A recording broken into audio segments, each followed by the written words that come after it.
अस्सलाम वालेकुम। मेरा नाम है गुलाम कादर ते रहना मंडी शहर दे विच। इहदा काम करना टीन डब्बा सुक्की रोटी लोहे ले लैन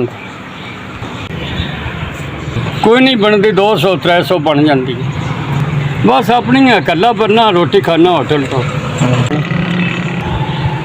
एक टाइम दी जी रेहड़ी है कबाड़िया की पठान की उस माल देता तो को पैसे जेडे बचन अपने वो रोटी पानी खा लेता वो तो दे छड़ी दे नहीं जी किराए तो बगैर माल उसन देता ना तो तार रेहड़ियाँ देंगे बस अल्लाह वारस हूँ मुड़ की कर सकने गुजारा का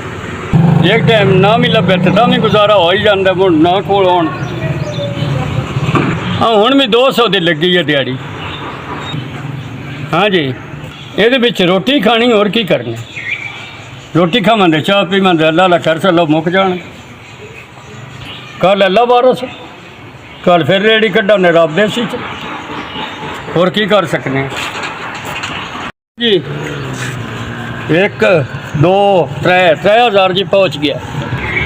बड़ी बड़ी मेहरबानी सरकार 3000 रुपया पहुँच गया थोड़े को बड़े जी खुश हैं अल्लाह पाक चोखा देवे अल्लाह पाक रंग लावे तो 3000 रुपया दिता है अल्लाह पाक चोखा देसी जी तुसा भला किया मैं मस्कीन उत्ते 3000 रुपया तुसा दिता है रब रंग लाना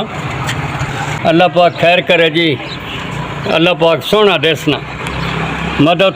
साडी गरीबा ने की ना 3000 रुपया दिता ना मैं गरीब ना